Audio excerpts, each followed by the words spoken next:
প্রিয় সন্তান, এমন একটি সময় ছিল যখন আমি তোমার কথা জানতাম না, তোমার সাথে আমার কোনো সম্পর্ক ছিল না, তোমার কোনো অস্তিত্ব ছিল না, আমি তোমার ব্যাপারে কোনো পরোয়া করতাম না, তোমার কথা কখনো চিন্তা করতাম না, তুমি আমার নিকট কিছুই ছিলে না। লাম ইয়াকুন শাইআম মাযকুরা। কোরআন বলছে মানুষের জীবনে এমন একটা সময় ছিল যখন কেউ তাকে স্মরণ করত না, একেবারেই না। আমি তোমাকে একটুও ভালোবাসিনি, কারণ তুমি আমার নিকট জিরো ছিলে, কিছুই না। কিন্তু হঠাৎ করে আমার জীবনে তোমার আগমন ঘটল। এমনকি যখন আমি জানতে পারলাম যে তোমার মা তোমার জন্ম দিবে, যখন সে তার পেটের মধ্যে তোমাকে বহন করে চলছিল, এমনকি তোমার মাও ভাবতো কেমন হবে আমার সন্তানটা। কিন্তু আমার কোনো ধারণাই ছিল না, আমার কাছে কোনো তথ্য ছিল না। আমার একটা অংশ এই ভয়ে থাকতো যে তুমি হয়তো আমার মতো হবে, কিন্তু আমার কোনো ধারণাই ছিল না কেমন মানুষ হবে তুমি। এমনকি তুমি যখন একটু একটু করে বড় হচ্ছিলে, তুমি যখন একদম ছোট বাচ্চা ছিলে, আমি আসলে জানতাম না তুমি কে। আমি শুধু জানতাম তোমাকে খাওয়াতে হবে, আর মাঝে মাঝে তোমার থেকে দুর্গন্ধ আসতো। এছাড়া তোমার সম্পর্কে আমি তেমন কিছুই জানতাম না। এখন তুমি যেহেতু বড় হয়ে উঠছো, এখন আমরা পরস্পর কথা বলতে পারি এবং যোগাযোগ করতে পারি। তুমি স্কুলে যাচ্ছ, আমরা একই বাড়িতে বাস করি।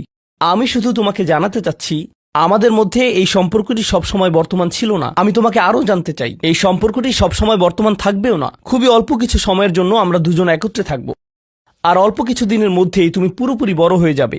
তুমি যুবক হওয়ার পথে। এটা খুব দূরের জিনিস না। বস্তুত তোমার বাচ্চাকাল থেকে এখন পর্যন্ত সময়টাকে আমার কাছে 1 মাসের মতো মনে হয়। চোখের পলকে তুমি এখনকার তুমি হয়ে গেছো। কিছু বুঝে উঠতে উঠতেই তুমি বড় হয়ে যাবে। একদিন ইউনিভার্সিটিতে যাবে, চাকরি করবে, বিয়ে করবে, এর সব কিছুই ঘটবে ইনশাআল্লাহ, যদি আল্লাহ ইচ্ছে করেন। যখন ওই ব্যাপারগুলো ঘটবে, তখন আমাদের সম্পর্কটা আর আজকের মতো থাকবে না। বাড়িতে এসে তুমি আমার কাছে ছুটে আসবে না, তুমি আমার সাথে সময় কাটাবে না। তোমার নিজের চাকরি থাকবে, পরিবার থাকবে, স্ত্রী থাকবে বা স্বামী থাকবে, তোমার তখন নিজের জীবন থাকবে। সুতরাং আমাদের হাতে একত্রে যে সময়টুকু আছে তা খুবই সীমিত। এমনকি এই সময়টুকুতেও তোমার স্কুল আছে, আমার চাকরি আছে, আমাকে বাজার করতে হয়। আমাদের হাতে হয়তো দৈনিক 20 মিনিট সময় থাকে সত্যিকারের কথা বলার। আমাদের একসাথে অতিশয় সংক্ষিপ্ত কিছু সময় থাকে। তুমি যখন বড় হয়ে যাবে, তখন আমার সম্পর্কে তুমি শুধু আমাদের একত্রে কাটানো ওই গুটিকত মুহূর্তগুলোর কথাই স্মরণ রাখবে, কারণ আমাদের কাছে একত্রে কাটানোর মতো 24 ঘন্টা নেই, আমাদের নেই। তো মোট কথা, প্রথম যে জিনিসটি আমি তোমাকে জানাতে চাই তা হলো, আমি তোমাকে কোনো মতে চিনি। আমি জানি আমরা একত্রে বাস করি, কিন্তু আমি সত্যিই তোমার সম্পর্কে খুবই অল্প জানি। কেন জানো? কারণ কোনো মানুষ অন্য কোনো মানুষকে সত্যিকার অর্থে চিনে না।